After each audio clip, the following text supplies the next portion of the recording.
coming to you live from the San Francisco Bay Area. It's time for Zig In The Zone with Ralph, Zig, Tyko. From the Bay Area, how about from Alameda, California? Give it up for Ralph, Zig, Tyko. There he is. Oh, Pauly B, great producing as usual. And we've got a great guest today, tremendous guest. You could help me celebrate both of you. Frank Gianakos returns from the DL, and we are so happy that you have overcome COVID, at least enough to be on the show. Are you sufficiently covered? I'm back in action for the most part. I mean, like the COVID's gone, but like I woke up with a stuffed nose this morning, if you must know. But Oh, things, everything's fine. If if I were any better, I'd be twins. So here we well, are. you mentioned the stuffed nose, and we were going to talk about the Mets. Yes. And I thought about Darryl Strawberry when you said that, for one reason or another. Hey, listen, congratulate me, both of you. Yeah, I was going to segue How into old it. are you now? Well, I don't know how impressive this is, but I was the most handsome and smartest member of my Narcissist Anonymous meeting this morning. Well, congratulations to you. Right? Mazel tov. Yeah, um, I'm not really a narcissist. I'm a hedonist with Yes. narcissist tendencies. And Mm. you're a counselor, Frank, and I'm going to ask you a serious question.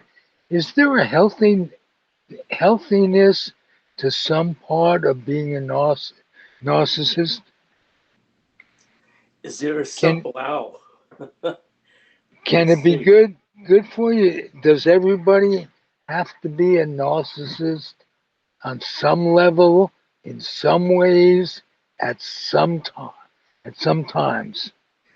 Well, if you're mistaking like self-preservation and selfishness, we're all are Oh, guilty of that to some extent. But like a narcissist, there are all different types of narcissism on the spectrum. Okay, so it's a very very tricky question. Okay, uh, the most extreme narcissist, can be Trump. a dangerous person. Okay, Mhm. to deal with. But like like I said, it's something that's on a spectrum. And some narcissists, you can wind up, coexisting with, and they're harmless. It isn't as if like they have like like a criminal element to them. Okay, but or how would I put it? A sociopathic tendencies and stuff like that. No, I would basically say that the distinction between self-preservation or survival and selfishness is totally not part and parcel of like what narcissism is. You know, so that's how I would answer that question. All right, we'll get a little professional opinion. Well, it's And also a professional opinion. I've been retired for like 12 years, so there's well, that. you don't sound like it. You sound like you're in the game in every way.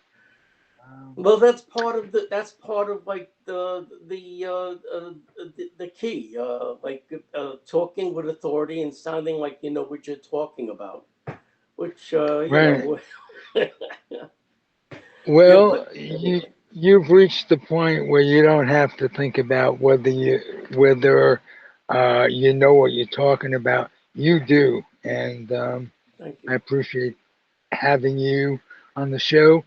For that reason, Plus, you're a big baseball fan. Yes, yes, I am. Oh, Ever since I well, was a child. um, what was your first year that you could remember? Um, as my camera goes bad. Yep, I Oh, saw it. I'm admiring the inside of your vehicle, apparently. But I had to Let's. take the heat off you. Go ahead. aha. Oh, good, good. All right. The first thing I That's my. remember. That's your Starbucks um, in your pot. That's good to know. well, it's the breakfast of champions. Let's put I'm it that way. telling you. So going back to what Okay. Frank was saying, sorry. I was 7 years old, and my family were gathering around the 9-inch Philco TV, and we were watching the 1954 World Series. Oh And wow. the first play I remember was like Vic Wertz hitting a deep drive to center field, and as you well recall, Ralph, the Polo Grounds center field was like cavernous. I want to say it was like 501 or 510 to deep center field, right by where the clubhouses were. Do you know what I Right. remember? Okay. And Absolutely. Mays made that You can catch get like out he of the was a, stadium. what's They that? opened the gates to the subway. You can get out of the stadium Yeah. as a fan.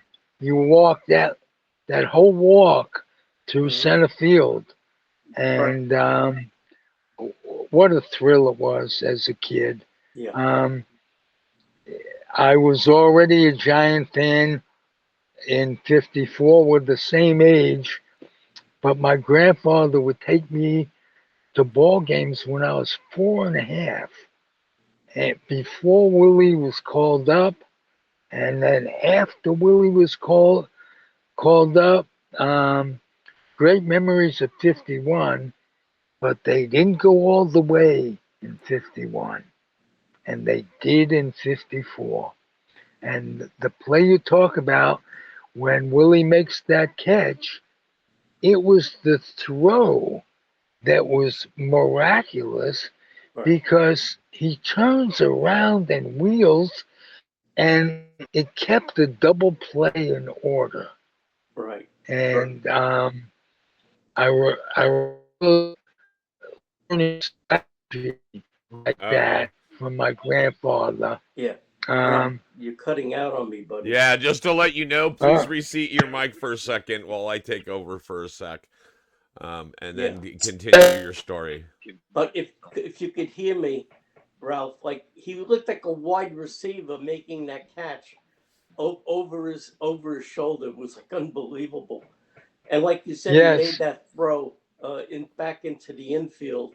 You know, I as a kid, I wonder what was really going on. I mean, I saw how excited my family was. I mean, they were Dodger fans, but like, they were going to be rooting for the New York teams by hook or by crook. or So the National League in the National League, fan that's correct. fans rooted in that sense too. We were blessed. We had three teams Right, in the metropolitan area. right, The Yankee Stadium, right across, 10-minute walk from the Polo Grounds, and right. You could see it from the Polo Grounds. You can see Yankee Stadium across the Harlem River. I mean, it was yeah, right there. You felt like you could reach out, and touch it. But that was amazing. And I also think that like having the three teams in New York really accounts for the fact that there is like such a large number of media surrounding sports even now. But I think that like it really like was initiated when we because there were three teams to cover. I mean, the media wound up doing the math mostly. Talking newspapers predominantly, and like there were 12 major newspapers. yes, it Times, was the it was Daily nuts. News, the Herald Tribune, and you Telegram and got the Sun. Yeah. best journalists. I Yeah. mean, if when I was in grade school, they'd offer you offer the kids for a dime the paper every day. Right. You could choose the Times or the Herald Tribune, and I chose the Herald Tribune. Um, I can't think of the Red Smith Red Smith. was. Right. I think he was the Herald Tribune. Uh, um, and if you went to the Daily News, you had Young as a Yeah. writer. Before he became a New York Times guy, Leonard Coppett Right. had a with the Post, Right. and he wrote a column, and so did Leonard Schechter, who Yeah. um, Bringing baseball names fans back from will. the past. Yeah. Yeah, well, Schechter was one who Coppett was a great writer, Yes. and but Schechter was a humorous writer as well, and he was the editor, and some say the main reason that Jim Bouton's book was as terrific as it was. He Yeah. would take Bouton's stories and Mm-hmm. edit them, and yeah, we had great writers, great newspapers, and at night, everybody in baseball season, we go at about 10:30, 11 o'clock. Mm-hmm. They would deliver the papers. Mm-hmm. The daily news came where we'd hang at the candy store, and what we'd be doing, just what this show does. Kibitz, Yeah. talk ball, Yeah. Yeah. remember memories. You said it. We go back. The memories go back in time. Yeah. They never fade. And I'll ask you this, Yeah. off the subject. What would be your passion if it weren't for baseball, football, basketball, you know, sports in those days? As a kid, what would be your passion? Oh, I mean, with sport with sports notwithstanding, you mean? Yeah. Something like, I mean, I when I was a kid, I didn't have a whole lot of direction. There wasn't a great deal of influence or great role models for me to help shape my opinion about things and what to do. But I always loved dogs, and I think that I if I could do it If I again, could do I'd it probably again, be I'd a probably be a veterinarian. veterinarian. I'd be a I'd be a veterinarian. veterinarian. That brings us to what I wanted, one of the things I wanted to talk about today. Paulie, you great dog, Yes, I and do. Yes, you I do. and Frank. You're Not gonna have to only You're reset gonna your have to mic reset again. your mic Sorry. again. Sorry. There we go. Yeah, we get that. And I'm gonna cheat with your picture since you're getting nothing but the back of your seat. I'm gonna put up a still picture when you're talking with your logo with your name. So just to let you know what and I'm then doing. when we take a break, you could call me back and we'll get the picture Yeah, straight. and the best thing to do is for you to hang up and then call me back as I'm doing the commercials. But that's okay.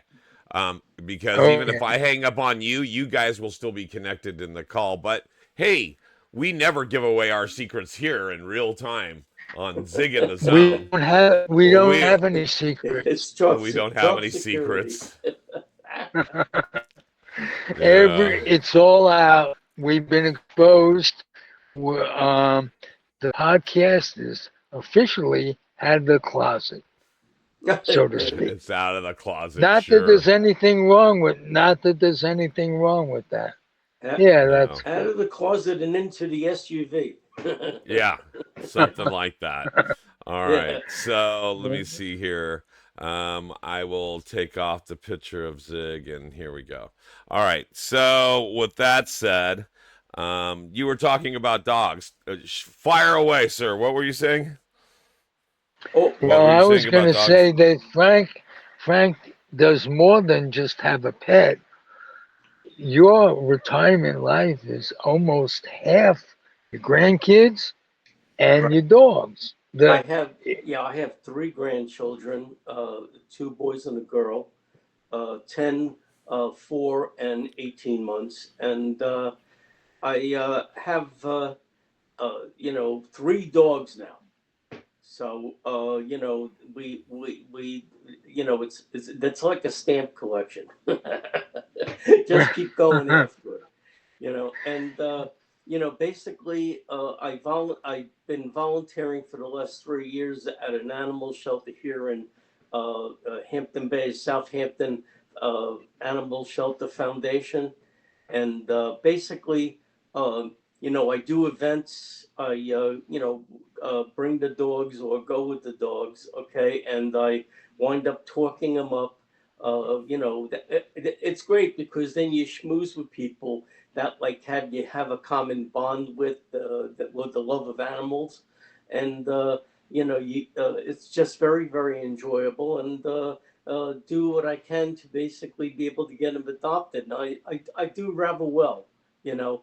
Either they wind up like going and making an application the following day at the shelter, or they go back and talk to mama and try to persuade her, But basically I do that, but I also uh, vet the animal applications when they wind up putting in an application to adopt or to foster. right. What I do is I basically go in and get the application and I check their references. If they've had animals before, I check their veterinary records. I basically do everything within my power to make sure that the animal is going to a responsible home, and a happy home. So that's what I do in my spare time. I probably do it like probably a couple of days a week. But I'm the grand old man of the volunteers there at the shelter, and have made some very very nice friendships. It's amazing the people that you wind up having more in common than the love of animals. That you meet. So that's been a very very pleasant experience for me. Well, you've heard the expression that you could tell a person if a dog loves Wow. We're gonna return your mic to it. So, Amazon, by the way. oh, okay. It's so Let me bad. try. So Sam. you you Let can me try try. one more thing. Sure, you can try Let one me more try thing. one. Okay, you should, but because we don't even know exactly what you said on that last one. But Frank, so how long have you been doing this? Is For this for better? the last three It years, is yeah, the last three and years. I've had as many as five Is this dogs at a better? time. Luckily, my home is able to accommodate them nicely. Uh, uh, So Is this better? we do that. it is. What kind of dogs do you like, Paul? I like ones Okay. that don't bite. I like ones that don't bite. That's the ones. Okay, good. That's So no, Right. I love all dogs. I currently have one that's a Heinz 57. He's pit, he's blue heeler, and I guess the kind of pit he is he's a blue nose. And okay. so he's a very loving dog. We got him from a shelter, so he's kind of a rescue dog. Yeah, And when they say, "Oh, I don't know if we rescued him or he rescued us," right. I would absolutely say that because Absolutely. it started off as a companion for my now 29-year-old. We did this 4 years ago. So at Mm-hmm. that time, my child was 25, had always been bugging me all his life. you know, I would love an animal. We never had the place for it. We lived in an apartment. I always no, no, no. And want to make sure you take care of it and want to make sure it has a good home and blah, blah, blah. And so we never did it. And then when we moved out here to the valley and now my kid's 25, you know, I thought, okay, this is a perfect time. So we did it. And it was kind of like one of those fads within a couple months. Uh, it wasn't fun anymore. The novelty had worn off. And I just, you know, it became more of a chore for this child. But anyway, I ended up having a situation happen, and without going into detail, I ended up really bonding with the dog, and the dog has not left my sight since. Okay.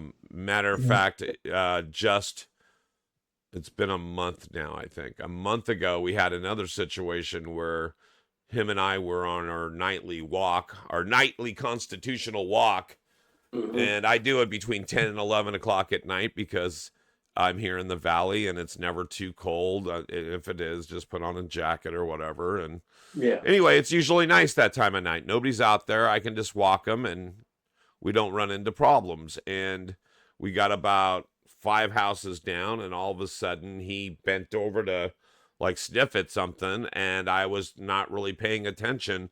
And I felt like I was hit by a linebacker. It was a 75-pound pit bull took us down.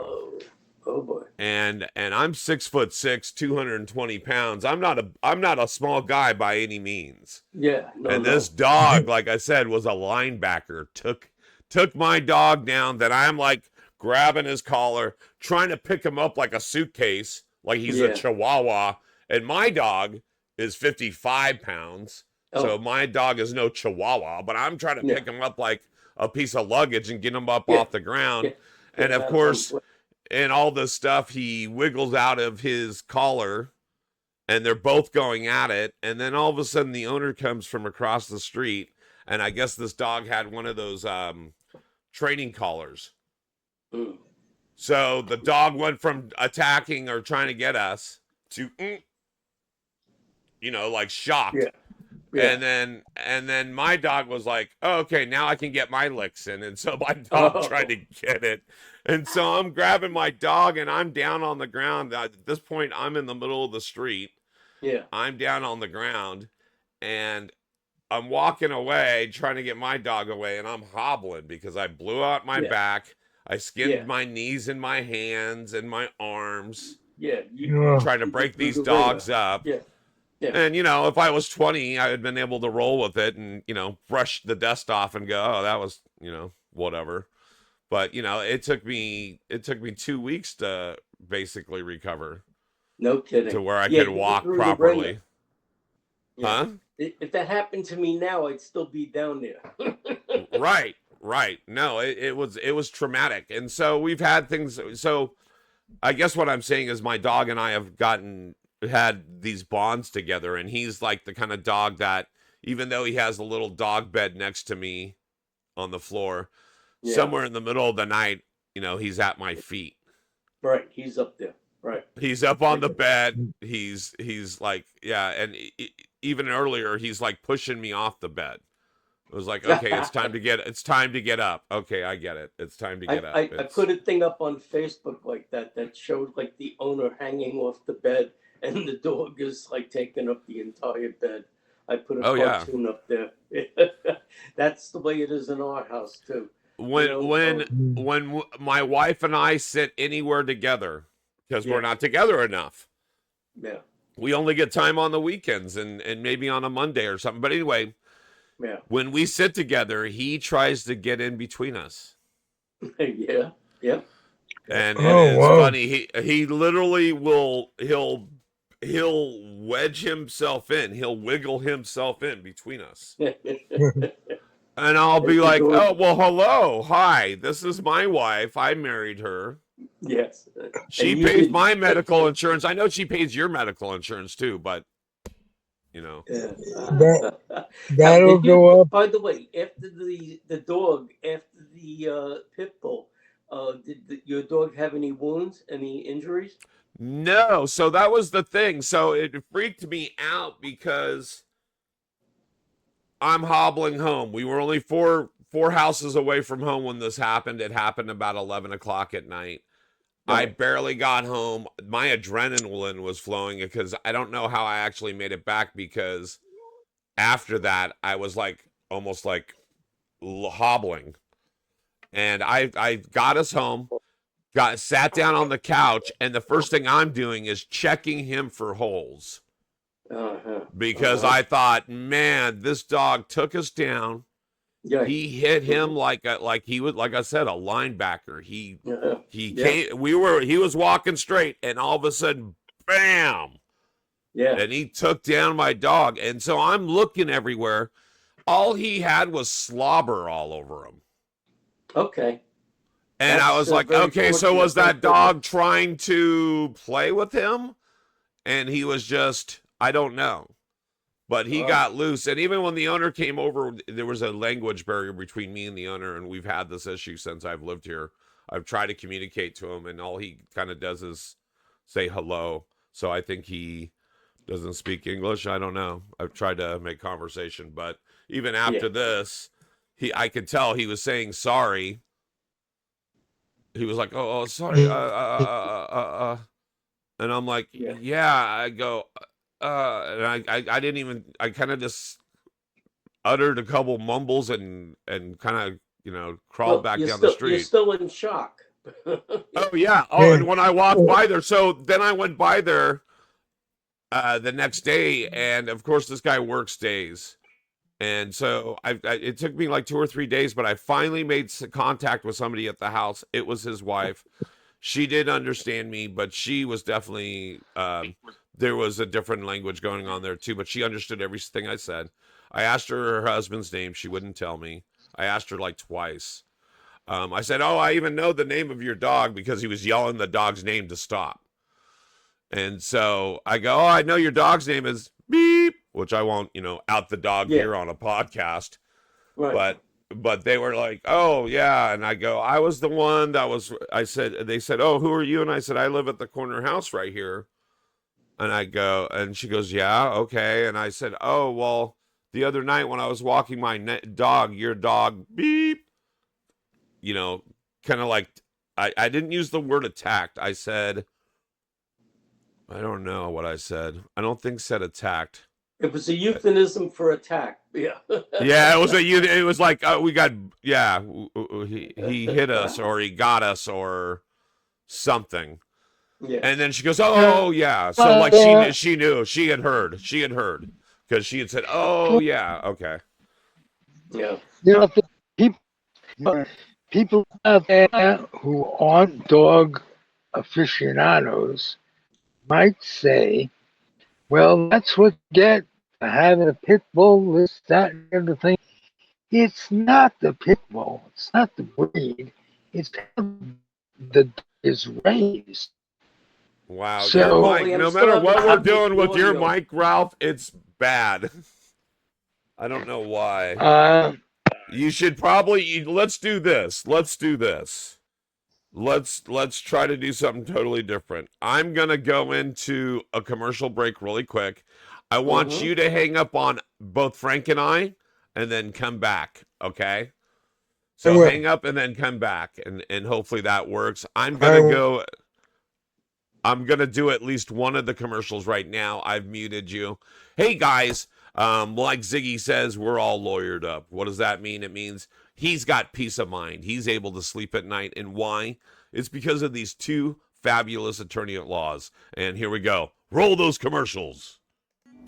Whether it's criminal defense, estate planning, or civil litigation, the answer is the law offices of Andrew Doja. Call us today at 510-865-1600 or find us on the web at dojalaw.com.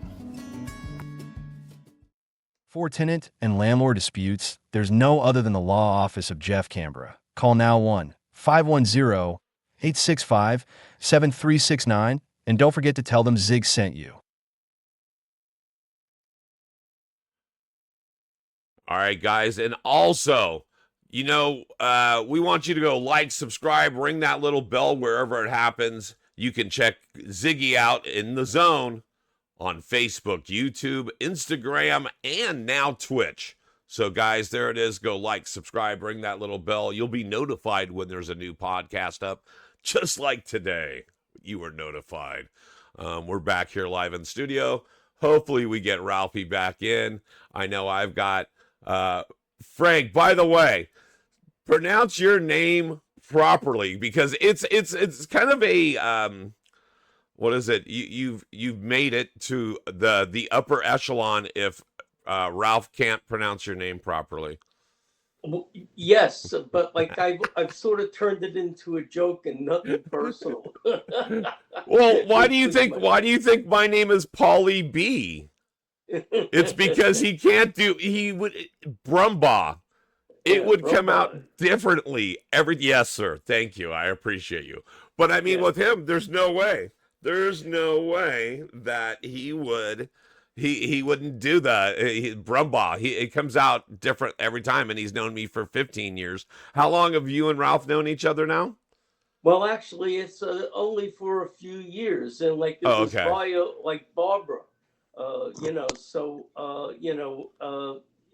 they went to camp together, and I went through grade school and high school with Barbara. So it's only like about like 3 or something years. I see Ralph has rejoined us from the International Space Station. He is. He looks like what is it called? Kilroy. Because you only see like his eyeballs up. I'm waiting for his little hands to come up, but yes, he's there. Better? It is, and we can actually see you. There we go. We can see you. And how about the mic? The mic is good currently. Okay, let's keep it that way as long as we can. Yeah, especially now because it just started quonking out again. So yeah, it's a sign of that you've made it. You've made it. If Ziggy can't pronounce your name, it's a beautiful thing. All right. Well, we'll get him to practice now. Pronounce it Gianakos. Gianakos. That's right. Wow, look at that. Gianakos. All right, Ralph, give it a go. Come on, Ralph, you can do it. You can do it, Ralph.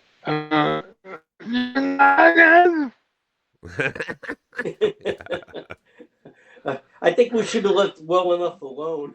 Yeah, I'm right. Hey, let's talk about something that I've meant to ask you for a long time.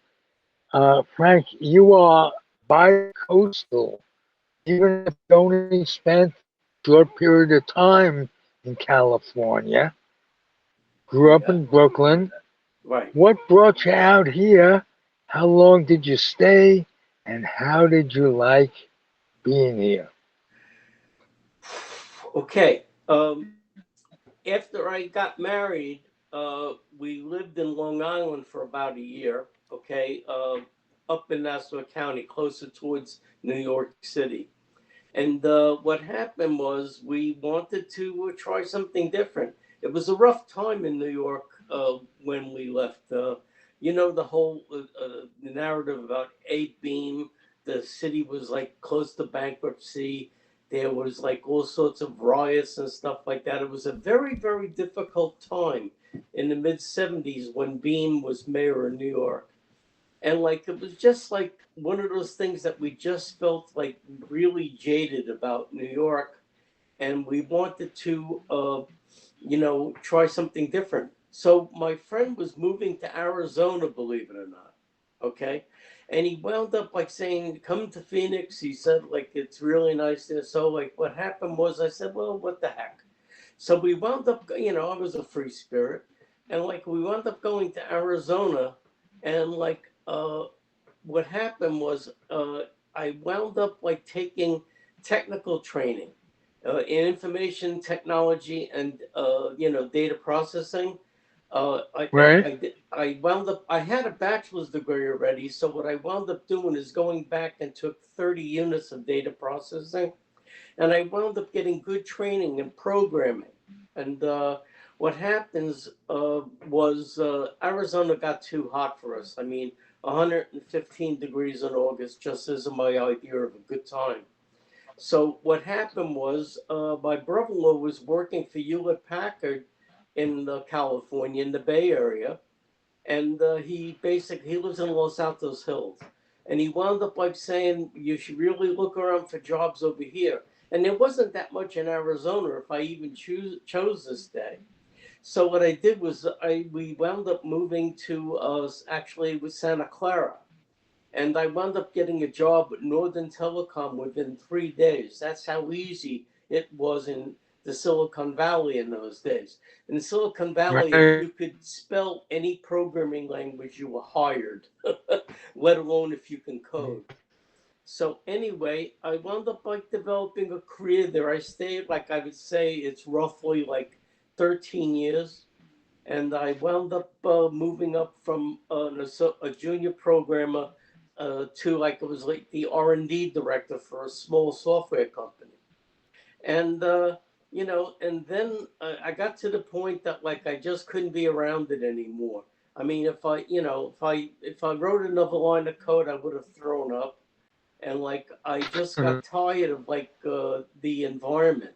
It was great back in the early '70s, but as you moved on, it got uh, much more stodgy and formal, and politically. So I just wound up saying, I wanted to come back to New York because I miss my loved ones very much. And I'm glad I came back because it allowed me to finish business not only with my siblings, who were all gone. I have a half brother, and what my mother-in-law too. My mother-in-law was aging, and I bought a house. I wound up taking her in, and basically she wound up finally passing on at 96. Wow. Yeah.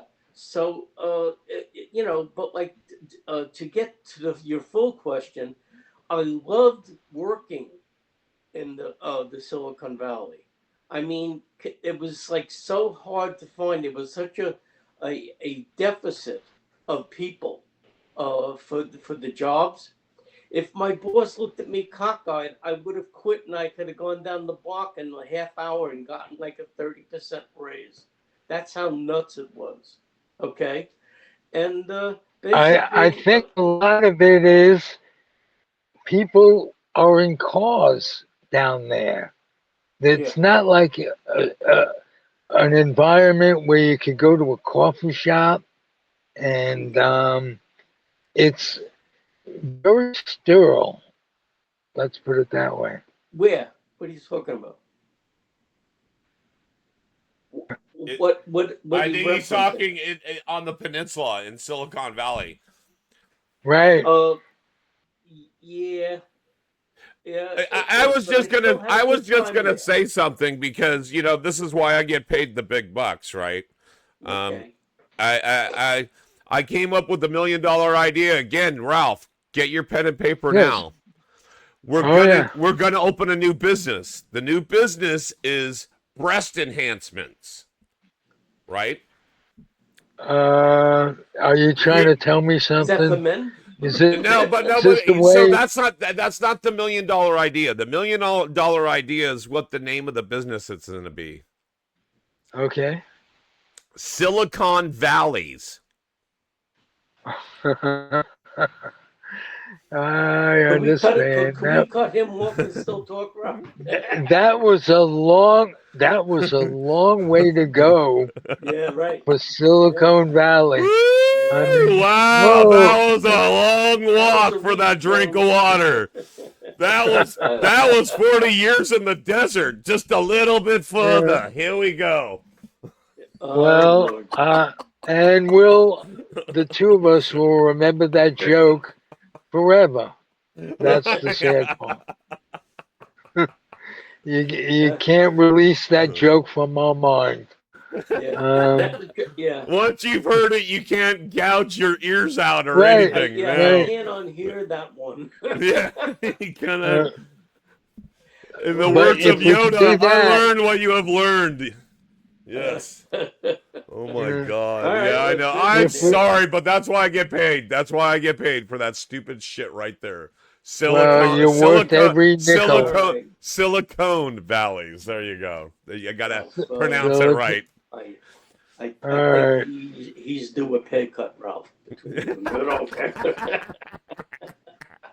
Yeah, nice Welcome try. to this episode of Hacks with Paul Brumbaugh. Yeah, okay, gotcha. All right. All right. But Hey, I like, before gotcha. I forget, let me ask you what you missed about New York, Frank.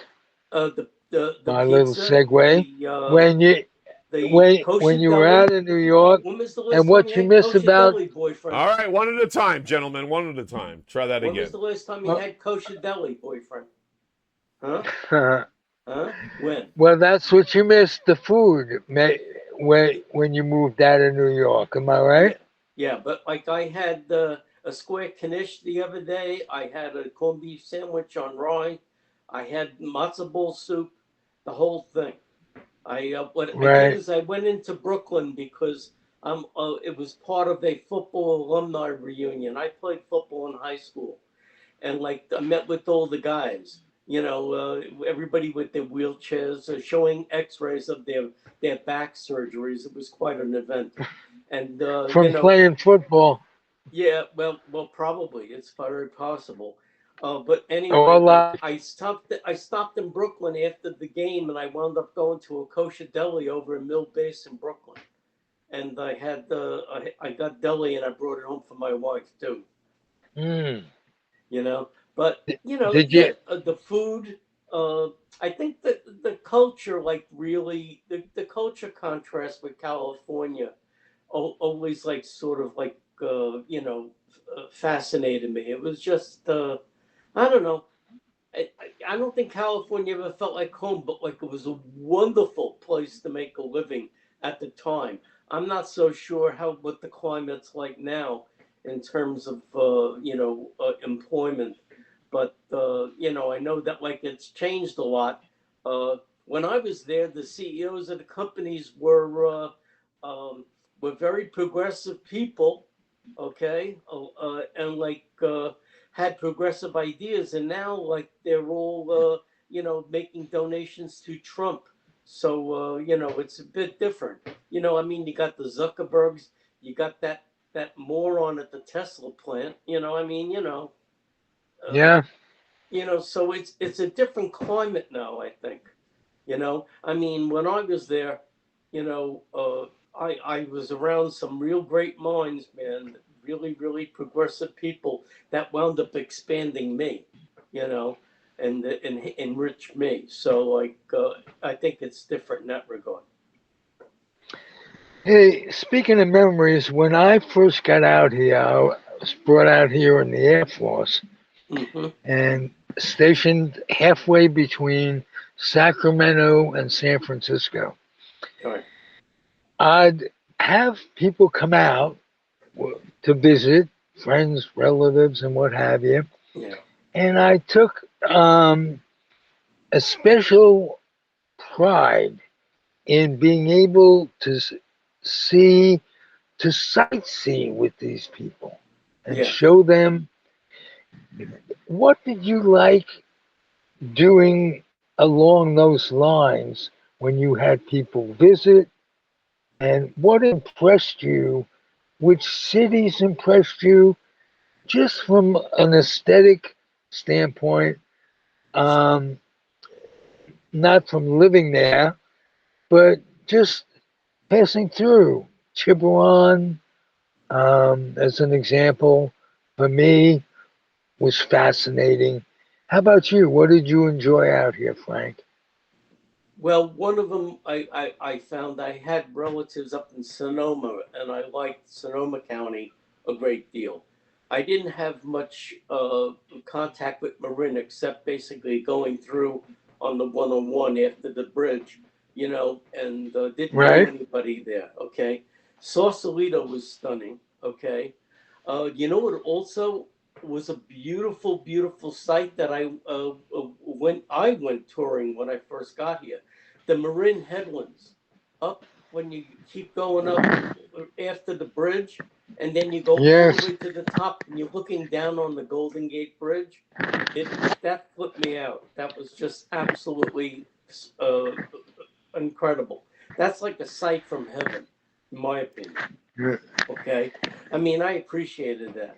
The other thing is when I had relatives come, Ralph, if I liked them, I took them to places like that and things of that nature, and in San Francisco. If I didn't like them, I took them to Berkeley and watched them freak out. Okay, because they would be more conservative. Okay, watch them freak Right. out when they'd see a woman with a bald head, with the large snake around her neck, and she has a sign on her chest saying, "Let's be metaphysical." Wait, where did you see my mom? That was in Berkeley? Wait, Your mom was founded in Berkeley, where Paul. was that? Yeah. Hold on. Yeah. Come on. I miss her. Yeah, Stop. right. She sends her Okay, back. sir. Okay. Yeah, thank Of you, course, thank the people you. that I had nearly had a stroke walking Yes. down Telegraph Avenue with this lady. It was charming though. I pet the snake, and I'm not crazy with I snakes. pet but the snake. if it was around her neck, how bad could this be? You know, that's how I got Yeah. arrested last time, is saying, go ahead, pet the snake. You know, it's not, don't do that. Don't do that. Don't. Well, Just, this is a PSA from us here in the Yeah. zone. And Just it- want to let you know. in He's a the riot. in Ralph. the I can see why 80s, you keep him around. in the 80s, you wouldn't have to ask. Yeah. That's how it was. It was a different time in the 80s. Yeah, It's I was here through it's 89. getting older. Did I tell Right. you that story? I moved 2 weeks before the earthquake. I sold my house, but it was still in escrow in 1989. I'm in my mother-in-law's house in Hampton Bays watching the World Series Game 1. And then all of a Right. sudden we lost the TV and we find out that there's an earthquake. And like it was a monster. And this jerk on CNN said the Golden Gate Bridge had collapsed. My family started crying. I mean, it was like terrible. What a terrible disaster that would be. And as it turns out, like it was just one of the sections, but still people slid down and stuff like that. But that Well, was there like was crazy. no. Yeah, so they wound up having the buyers' representatives went through my house again to make sure that there wasn't severe earthquake damage that would make it a showstopper. And it was lucky. My house was really unaffected. You know, it was one of those rolling suckers, like on the East Bay. You know, it really was. I don't Right. know if you remember the characteristics of that. I mean, it wound up like going into Oakland, and I don't know. We should like really. I'll probably look that up again. But like it went across to the East Bay, and like it just like was going like this. It was like really weird. It was hitting every other town in the East Bay. Because I There was was. living in, you know where I was living, Ralph? Union City at the time. Yeah. Yeah, that Very was my close last. to where I am. What's that? Very close to where I am Yeah, I lived in Santa Alameda. Clara, San Jose, Fremont, and Union City. That Yeah. kind of reminds me. I did tell you guys that my neighbor's pissed off at me now. That same neighbor that doesn't speak English. It's the other neighbor on the other side. Oh, And it's okay. it's the neighbor on the other side. I don't understand. It might have something to do with the sign I put on his lawn. It said "For sale by neighbor." It has some bearing. I'm sure it's a good theory. Well, you know, I'm a fair man. It's $150,000 house. I'm only asking 50. I got 2 pending offers already. We'll see how it goes. But Yeah. you know. And then there's the neighbor on the other side. You know, they say the grass is always greener on the other side. Well, Yeah. the cannabis is even greener on the other side of the other neighbor's fence. Oh, Woo! I saw. Well. Ralph Boyd when you said that. So, And that's the other neighbor. So I'm surrounded. I feel like who is it? Custer in My Last Stand. So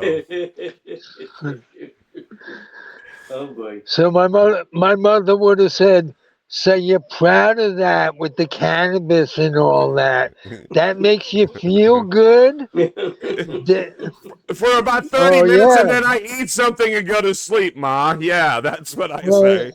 Yeah, it's not bad. it's not big. It's not Uh, bad. Yeah, give me a gummy yeah. right now. Give me a gummy.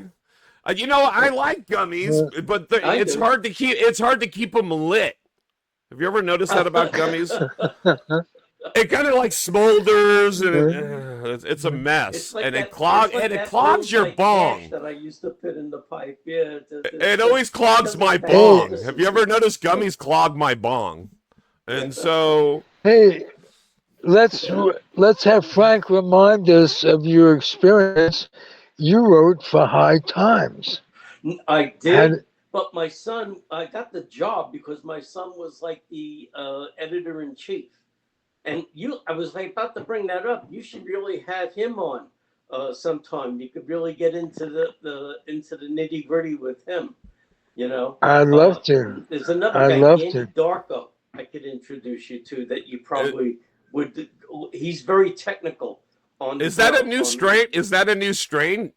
Nitty what gritty? I would like to get into that with him. That would be kind of cool. nitty Oh, gritty. yeah, nitty gritty, sticky Whatever. icky, ooey gooey, whatever you want to call it. Yeah, okay.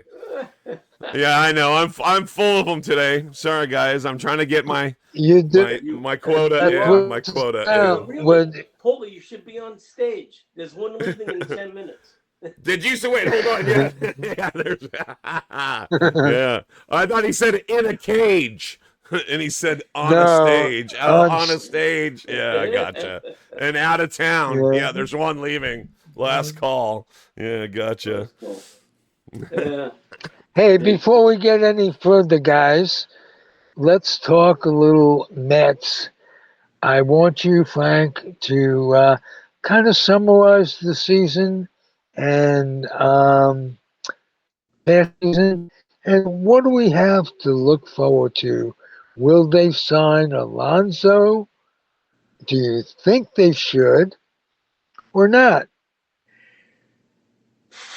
I really don't know. I mean, to summarize the season, they got lulled into a false sense of security when they got outstanding starting pitching in the first half of the season.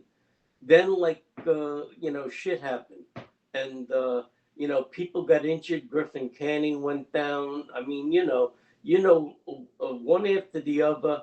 The experiment with Clay Holmes sort of ran out. They thought that he could be a starting pitcher, and the first half he was, but then the guy just like ran out of gas, which might be symptomatic of the fact that, he's a relief pitcher, you know, and he Right. just like You're tapped going out. 2 innings at most. Yeah, and then they're just, and it's been a chronic thing. Runners in scoring position, they can't drive anybody in to save their lives. The only one who was like good at that was Alonso. And you asked about him. I'm not sure the Mets are going to wind up signing him, but the thing about it is, my position is you should probably open up the vault, because there are people on Facebook who I speak with that are saying they're going to let him go, and Vientos and McNeil are going to share first. That's penny ante crap. Come on, how long could you wait for these people? They have flashes, and that's it. Like Vientos, Beatty, and stuff like that. I mean, I just think that like they're not that Stearns is, Uncle Steve has a big vault, but like they're not doing anything with it. They've made some acquisitions, but they're acquisitions that almost don't even bear mentioning. Well, you have to give him some credit. Soto was signed, good, bad, or indifferent now, whether or not you think it's a good idea. He is one hell of a hitter. Right, but what I'm also submitting as the counter argument to that is that if you'd saved the $700 million and spent it on other players, you would have had probably more balance of like players that can play. Or your farm system. Right. Well, the phone system, like, yeah, I think that like there are a couple of guys down there. Benji is good. Jet Williams is a nice player. Uh, there are people down there. The Giants love the what's his name? I forgot his name right now. It's small guy Gilbert, Drew Gilbert. Okay, Oh he yeah. he looks like a Lenny Dykstra type player. That guy you know, and he's like very, very good in the clubhouse too. They really embraced him, So Well, I don't feel very bullish on the Mets. I really don't. I mean, I'll watch them, I'll root for them, but like, I don't feel very bullish about them at all. You okay, know, I appreciate that. yeah. Did you have much when you were out here? Did you have much conflict in your mind, Giants or Mets? Because you were out here quite a number of years. Yeah, I went to Candlestick a few times, but I have to be honest with you, Ralph. I found that the Oakland Coliseum was much more of a family environment. Bear in mind, I had like two little kids, so I would wind up going to the game with them. And it was Right. easy to get there because I would get on the BART at Union City and I make my way up to the Coliseum and then walk across that thoroughfare, like into the ballpark. It was much more convenient. Candlestick was a little bit more of a hassle. Most certainly getting out to the 101 afterwards, you know, was more Certainly nicer. understand that. I Yeah, live almost within walking distance from right, the Oakland College. Literally can walk. right. And I am missing the 80s Yeah. going to Sacramento. Look what's You're happened gonna to have That's poor to you're Oakland. gonna have to reset again, Ziggy. We're getting close to the end. I can tell. okay. Sorry, Yeah. buddy. There Just we go. Let me ask you a question. Okay. What do you think of yes. like Buster like signing the coach from Tennessee? I think it was Vitello. What do you think? Batello.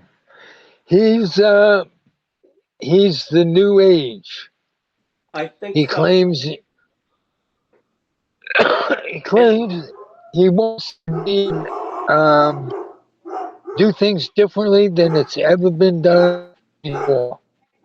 Now, um, Posey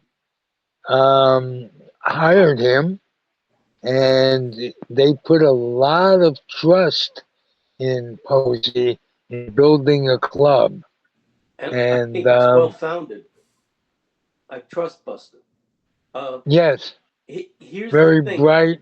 He wants people to succeed, and look what he wound up doing. He has Bochy and Dusty now as consultants to basically Yes, help this guy. That's impressive. very much so. And what's impressive is that he made an environment that those two were comfortable with their egos and what have you, and Mhm. coming back to. Yeah, So, um, yeah, you gotta love it from that standpoint.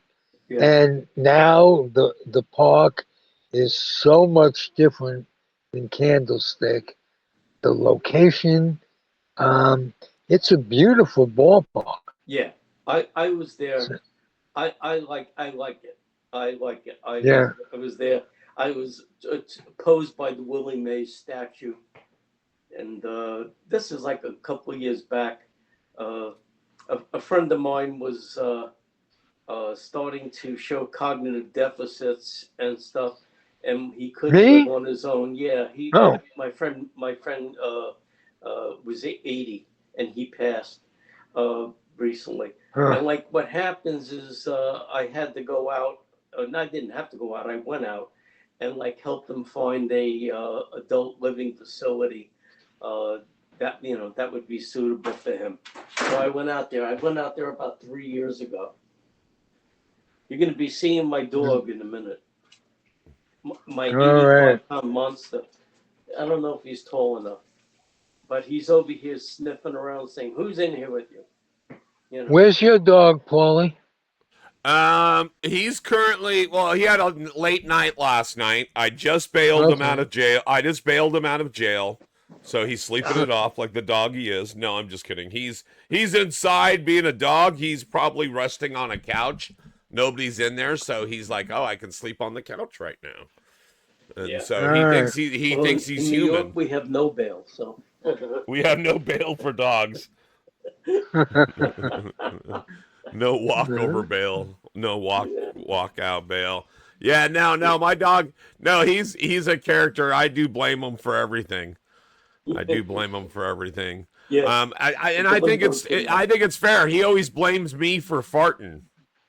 Yeah. He Well, tells that's everybody Yeah. that was how it is. him. I That get was blamed him, for and the I'm like, Lindbergh what do you kidnapping mean every that day, was you know, me?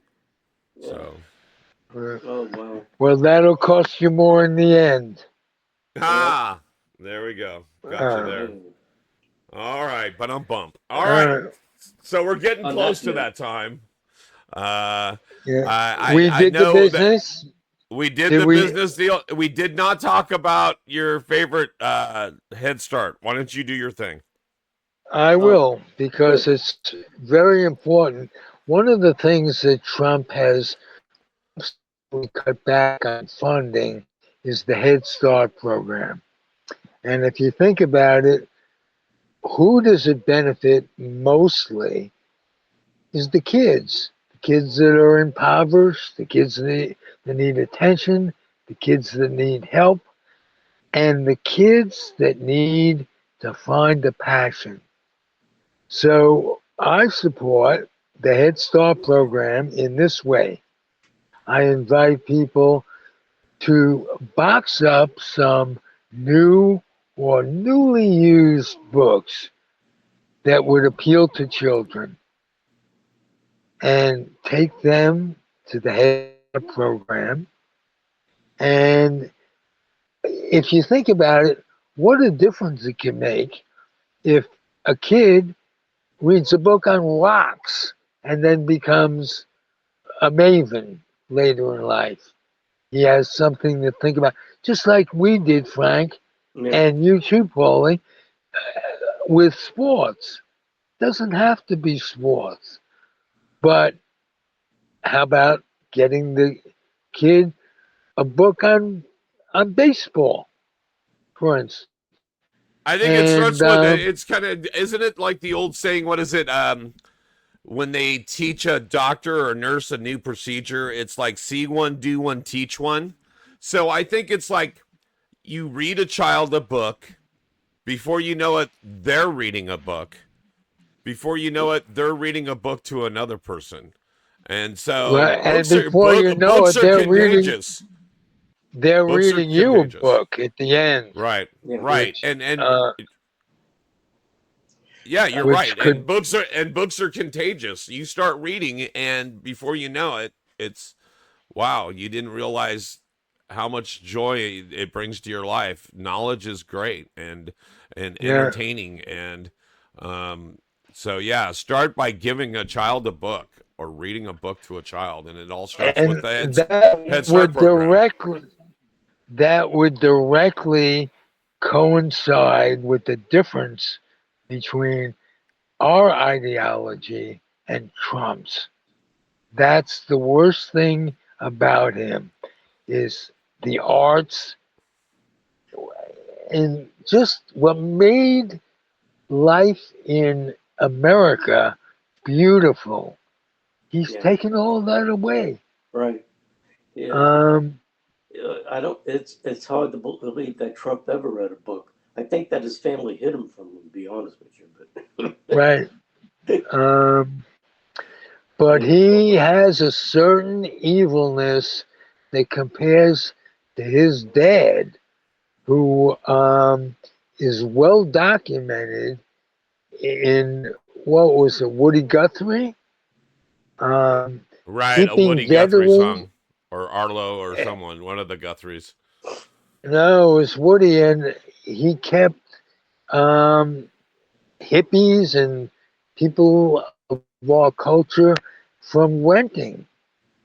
He kept veterans from renting. He was strict People of color. that People of color yeah, was a big people of deal in color, of Brooklyn and course. Queens. Yeah, It was a big deal. Do you remember the and lawsuits? the There were horses. lawsuits against Trump, for basically, I think the term is redlining. I'm not sure, but basically Oh, the discriminating against lawsuits. people of color. People of color, Yes, like he never rented to them in Brooklyn or Queens. you know what? People knew exactly what he was and where he came from, and they not only elected him once, but they elected him twice. Yeah. Or you might say, with that Well, in mind, people are some fucking morons. How about that? yeah. Uh, Well, that certainly is part and parcel of the problem. They're also like racist, or the other thing is they have like they're very affluent and they're greedy and they want to become even more affluent, as if there's no such thing as enough. And they know that he's going to line their pockets, so they wind up voting for him. All of it, all of it to me is like evil, my opinion. and before we end the show, I would just want to say the Democrats, with all that Trump has given them as softballs with what's going on, they really sold out on this compromise. Oh, Um, absolutely. Schumer. There's a big thing over here now that they want Schumer out, uh, because like he caved. Uh, and the thing about it is, you know, the Democrats have not been helping themselves. Trump is the one that like is helping the Democratic cause, because like the midterms were a Democratic sweep. That to me was feedback about how the population feels about him.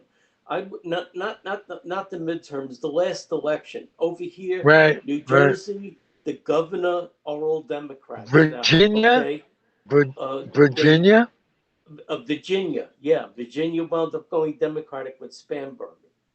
And Right. what I'm getting at is that like it's my belief, uh, barring any kind of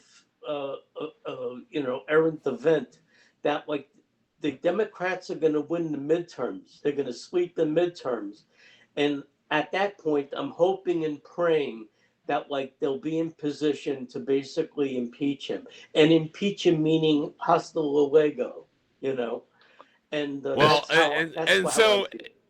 and so yeah, I agree. So here's another thing is that, every week you ask me, Zig, what's I going to do. take him out? What's going to be the silver bullet? What's going to be the stake through the heart with this guy?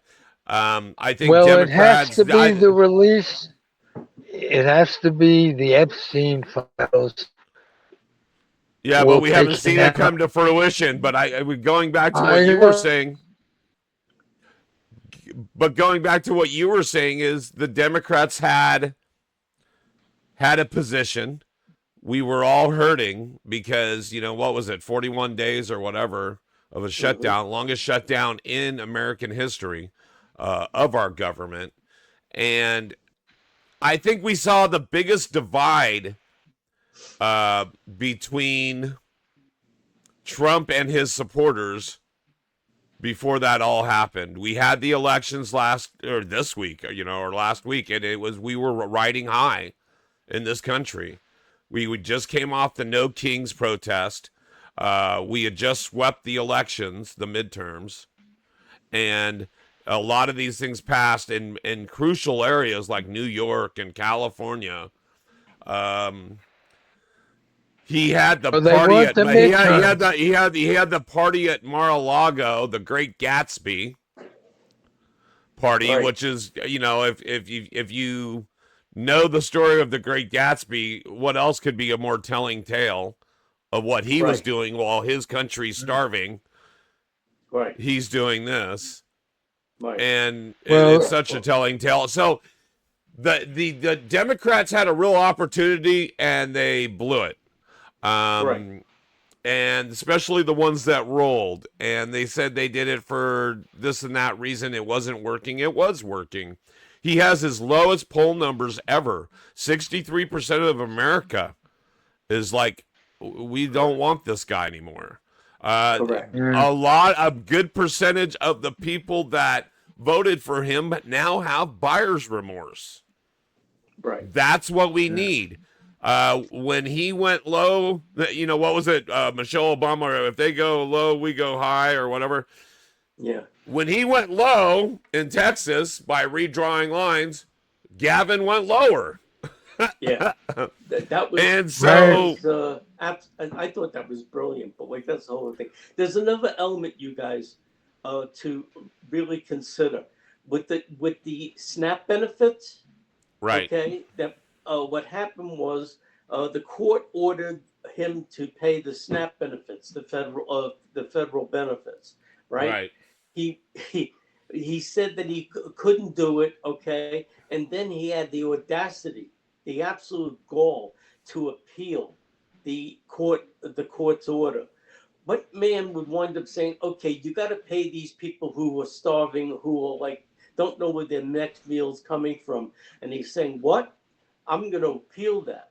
Okay. Right. That to me is another, like, I think that that could be a stake through the heart. Not as far as Democrats, the Democratic Party's actions, but people that are observing. People Well, that are observing. I saw a lot of people in food bank lines everywhere. They, like in San Francisco, they were giving out $200 like Visa cards because Right. someone funded, and everybody that's on SNAP benefits got like a $200 gift card. It was like whoa. a Visa. It was like a Visa gift. It was like a Visa gift card. And so San Francisco, there were so many unhoused people going into stores and buying things over the last 5 days, and he's pissed. I saw different people at food bank lines, and there was what they call influencers. They all had their phones, and they were recording people in line, and one guy's like, oh, where's your MAGA hats right now? Why aren't you wearing your MAGA hats in the food bank line? And you could see some of them were like, Yeah. because they were. Here they voted for this man, and they had to stand in a line waiting for their food from some other And place these are people other than him. that want people to starve. That's the kind of people they are, that because they're not MAGA people, that they should be starving. And What was it? He just gave 20 million, billion, trillion, whatever in the hell to Argentina.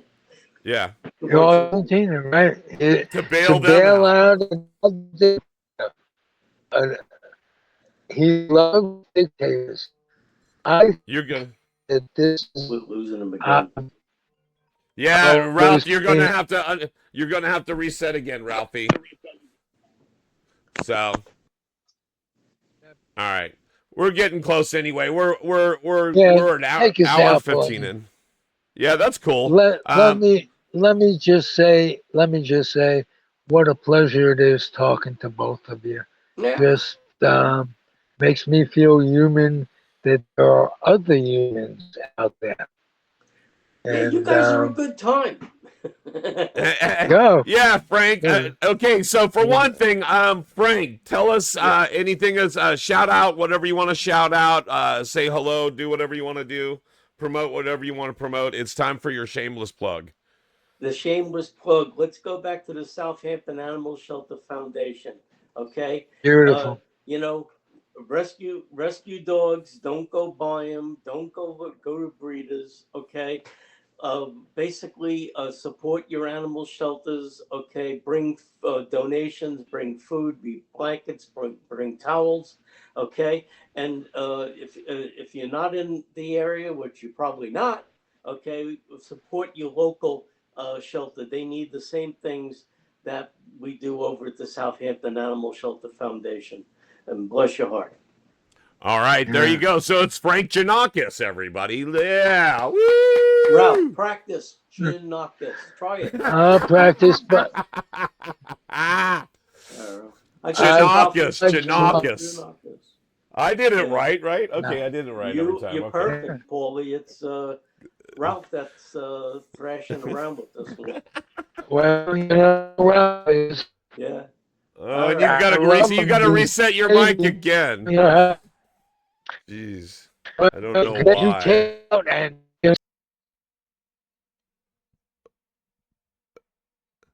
Ralph.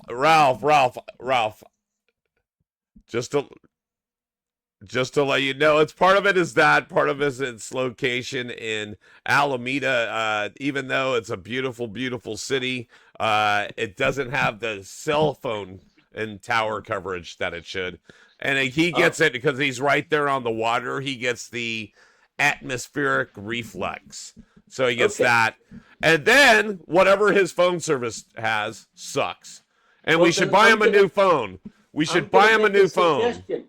Ralph, Yes. why don't you get in the car other than those and travel phones, to a place that's got cell phone towers. Yeah, Yeah. exactly. That's what I agree to. All right, guys. well, what he really needs is a nurse with a purse. Let's a be nurse with a purse. All right, there we go. All right, All right. Let's you be guys frank, can duke that one out. if you will. Paul, where were you located? I am located in the Central Valley. I am in basically out by Manteca. I'm in a town called Lathrop right now. Okay. So I'm in I the had a central. friend I'm that in lived California Manteca. Central Valley. I had a friend that lived in Manteca like years ago. I lost touch with him, but yeah, he lived there when there was like almost nothing, you know. Right. So And that that's was what it back is. in- It's basically farmland. I'm surrounded by almond trees and almond orchards. All right. Well, there So, you go. Sounds there you like a go. good one. It is. All right, buddy. I appreciate it. Again, Frank, appreciate you being here. Definitely Thank you, Paul. You we'd too. love to see you. It's more sooner than later next time. You guys, you know what we do. For myself, Frank, and Zig, get in the zone. We'll see you every Tuesday about this time, right? I think so, about this time. We And did good this time.